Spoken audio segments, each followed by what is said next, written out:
ಇವತ್ತಿನ ಲಂಚ್ ಬಾಕ್ಸ್ಗೆ ಅಂತ ಕೇವಲ 5 ನಿಮಿಷದಲ್ಲಿ ಈ ಸೋಯಾ ರೈಸ್ನ ಮಾಡಿದ್ದೆ. ಬಿರಿಯಾನಿಗಿಂತ ತುಂಬಾ ಸಖತ್ ಟೇಸ್ಟಿಯಾಗಿ ಬಂದಿತ್ತು. ಹೇಗೆ ಮಾಡೋದು ಅಂತ ನೋಡೋಣ. ಸ್ಟವ್ ಹಚ್ಚಿ ಪ್ಯಾನ್ ಇಟ್ಟು ಒಂದು 5ರಿಂದ 6 ಸ್ಪೂನ್ ಆಗುವಷ್ಟು ಎಣ್ಣೆ ಹಾಕ್ಕೊಂಡು ಅರ್ಧ ಸ್ಪೂನ್ ಸೋಂಪು ಕಾಳು, ಒಂದು ಸ್ವಲ್ಪ ಹಸಿ ಕರಿಬೇವನ್ನು ಹಾಕ್ಕೊಂಡಿದ್ದೀನಿ.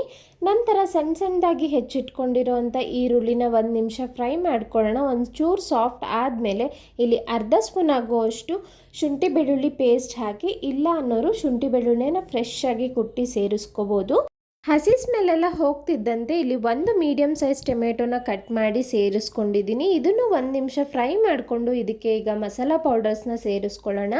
1 ಸ್ಪೂನ್ ಖಾರದ ಪುಡಿ, 1 spoon garam masala, 1 spoon chicken masala ಹಾಗೂ ರುಚಿಗೆ ತಕ್ಕಷ್ಟು ಉಪ್ಪು, 1 ಚಿಟಿಕೆ ಅರಿಶಿನ, ಅರ್ಧ ಸ್ಪೂನ್ ಆಗುವಷ್ಟು ಧನಿಯಾ ಪುಡಿನ ಸೇರಿಸ್ಕೊಂಡು ಎಲ್ಲವನ್ನು ಚೆನ್ನಾಗಿ ಮಿಕ್ಸ್ ಮಾಡಿಕೊಂಡು ಟೊಮೆಟೊ ಸಾಫ್ಟ್ ಆಗೋ ತನಕ ಫ್ರೈ ಮಾಡ್ಕೋಬೇಕು.